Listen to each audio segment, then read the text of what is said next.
नमस्कार, मैं हूं आपके साथ प्रिया तिवारी और आप देख रहे हैं प्राइम टीवी। शुरुआत करेंगे प्राइम उत्तर प्रदेश के साथ। राष्ट्रपति द्रौपदी मुर्मू आज उत्तर प्रदेश के 2 दिवसीय दौरे पर आएंगे और वो पहले बरेली और फिर गोरखपुर के कार्यक्रमों में शामिल होंगे। अधिकारियों के अनुसार मुख्यमंत्री योगी आदित्यनाथ दोनों जगह उनका स्वागत करेंगे। लखनऊ में जारी एक आधिकारिक बयान में ये कहा गया कि राष्ट्रपति मुर्मू गोरखपुर में 2 दिनों के प्रवास पर आ रही हैं और इस दौरान वो 3 संस्थानों के महत्वपूर्ण कार्यक्रमों में शामिल होंगे और गोरखपुर एयरपोर्ट पर उतरने के बाद 129 किलोमीटर की दूरी सड़क मार्ग से तय करेंगी। राष्ट्रपति गोरखपुर में सभी कार्यक्रम स्थलों तक सड़क मार्ग से ही जाएंगे। वहीं राष्ट्रपति द्रौपदी मुर्मू आज दोपहर में गोरखपुर पहुंचेंगे और अगले दिन मंगलवार को 1 जुलाई की शाम वो दिल्ली लौटेंगे। इसके पहले वो बरेली स्थित एक पशु चिकित्सा एवं अनुसंधान संस्थान के दीक्षांत समारोह में शामिल होंगे। बयान के मुताबिक आज वो अखिल भारतीय आयुर्विज्ञान संस्थान यानी कि एम्स गोरखपुर के पहले दीक्षांत समारोह में शामिल होकर मेधावी छात्रों को पदक प्रदान करेंगे और इसके अलावा 1 जुलाई को राज्य के पहले महायोगी गुरु गोरखनाथ आयुष विश्वविद्यालय पिपरी भटहट का लोकार्पण करेंगे। इसमें कहा गया है कि इसके बाद वो महायोगी गोरखनाथ विश्वविद्यालय आरोग्य धाम सोनबरसा में अकादमिक भवन ऑडिटोरियम पंचकर्म का लोकार्पण और महिला छात्रावास का शिलान्यास करेंगे और इसके अलावा वो दोनों दिन अलग अलग समय गोरखनाथ मंदिर जाएंगे। बता दें आपको कि गोरखनाथ मंदिर में गुरु गोरखनाथ का दर्शन पूजन और प्रसाद ग्रहण का भी कार्यक्रम है। वहीं जानकारी के मुताबिक ये भी कहा गया है कि गोरखपुर एयरपोर्ट पर पहुंचने के बाद राष्ट्रपति पहले दिन सर्किट हाउस, एम्स और गोरखनाथ मंदिर आने जाने में कुल मिलाकर 37 किलोमीटर की दूरी सड़क मार्ग से पूरी करेंगी।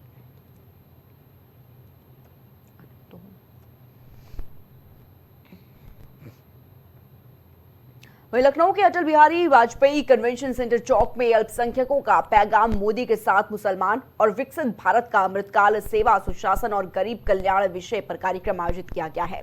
एक भारत श्रेष्ठ भारत की दिशा में मुस्लिम समाज की भागीदारी पर बात की गई है। प्रधानमंत्री नरेंद्र मोदी के नेतृत्व में 11 वर्षों की ऐतिहासिक उपलब्धियों पर केंद्रित विशेष संवाद एवं सहभागिता कार्यक्रम किया गया। उत्तर प्रदेश भारतीय जनता पार्टी अल्पसंख्यक मोर्चा की ओर से ये कार्यक्रम आयोजित किया गया।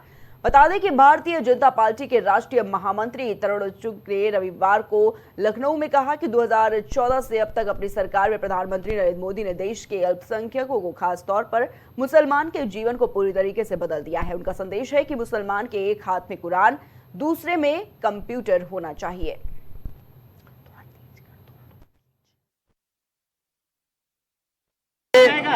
देखिए, अल्पसंख्यक मोर्चा जितनी बड़ी तैयारी कर लेगा उतनी बड़ी हिस्सेदारी अल्पसंख्यक मोर्चे को मिलने वाली है। मैं राष्ट्रीय महामंत्री से आग्रह करूंगा कि अब मदरसे के अंदर पूजनीय कुरान और दूसरे हाथ में कंप्यूटर लेकर नौजवान निकले हैं। मैंने यहाँ कई नौजवानों को सम्मानित किया है जिन्होंने खेलों में, एजुकेशन में बहुत बड़ा स्थान प्राप्त किया।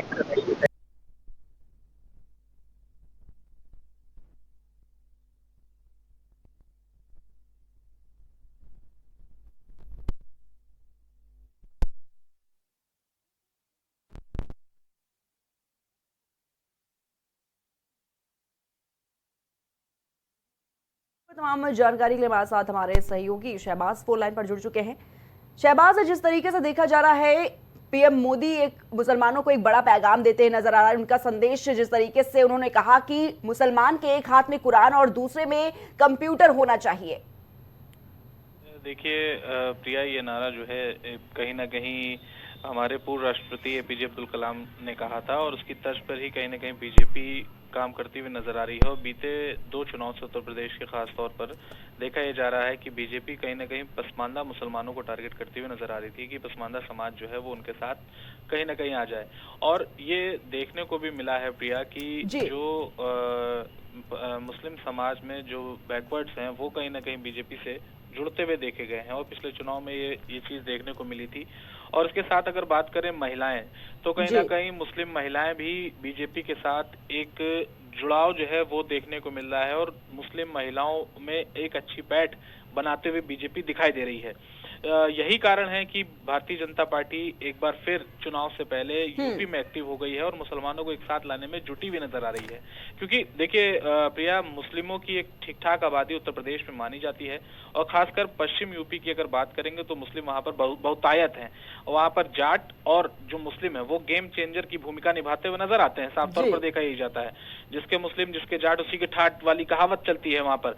तो बीजेपी जानती है कि अगर सत्ता में तिबारा यानी कि हैट्रिक लगानी है, उसको एक इतिहास लिख जाएगा अगर बीजेपी इस बार उत्तर प्रदेश में ऐसा कारनामा करती है, वो भी सीएम योगी आदित्यनाथ की अगुवाई में। और जिस तरीके की उन्होंने बागडोर उत्तर प्रदेश की संभाल रखी है, उससे ये कहना कहीं ना कहीं अतिशयोक्ति नहीं होगी कि बीजेपी रिपीट कर सकती है, क्योंकि बीजेपी का शासनकाल अभी भी जनता को पसंद आ रहा है और खासकर सीएम योगी आदित्यनाथ की दमदार छवि जो है वो लोगों को काफी प्रभावित करती हुई नजर आ रही है। यही कारण है कि योगी आदित्यनाथ हर विधानसभा चुनाव के स्टार प्रचारक होते हैं और बीजेपी उनको आगे करती है, चेहरा बनाती है।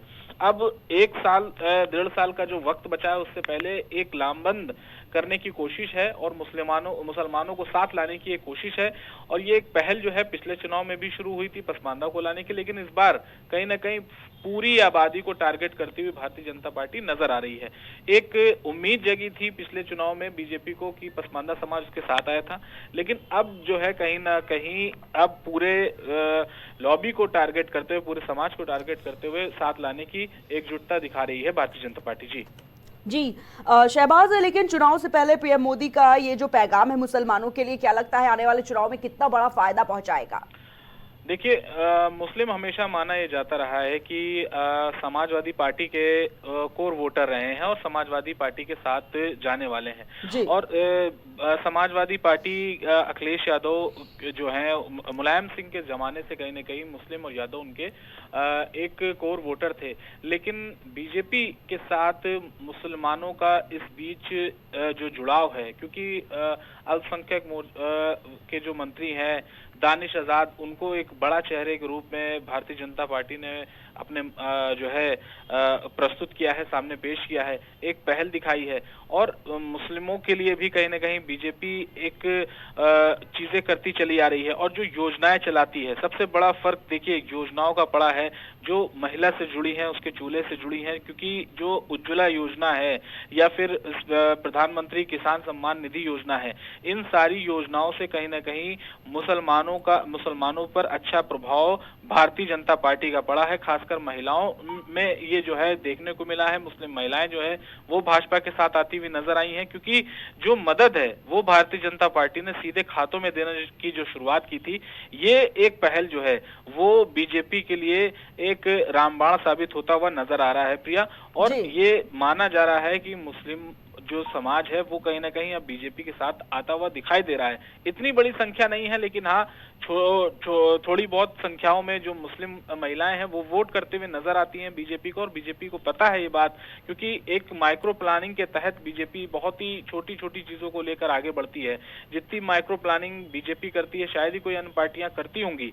तो यही कारण है बीजेपी ने इसके लिए शायद सर्वे भी कराया हो अंदर खाने, तो उसके बाद ये कदम उठाती हुई नजर आ रही है। लगातार मुस्लिमों के लिए एक से बढ़कर एक पैगाम करती हुई कार्यक्रम करती हुई नजर आ रही है। इससे पहले दलितों को भी फोकस करती हुई नजर आ रही थी, अब मुस्लिमों को भी फोकस करती नजर आ रही। तो कुल मिलाकर 27 की तैयारी चल रही है प्रिया। देखना ये होगा कि क्या मुस्लिम एक बड़े संख्या में साथ आएंगे या फिर उतना ही वोट बैंक रह जाएगा जितनी पिछली बार देखने को मिला था। जी ठीक है।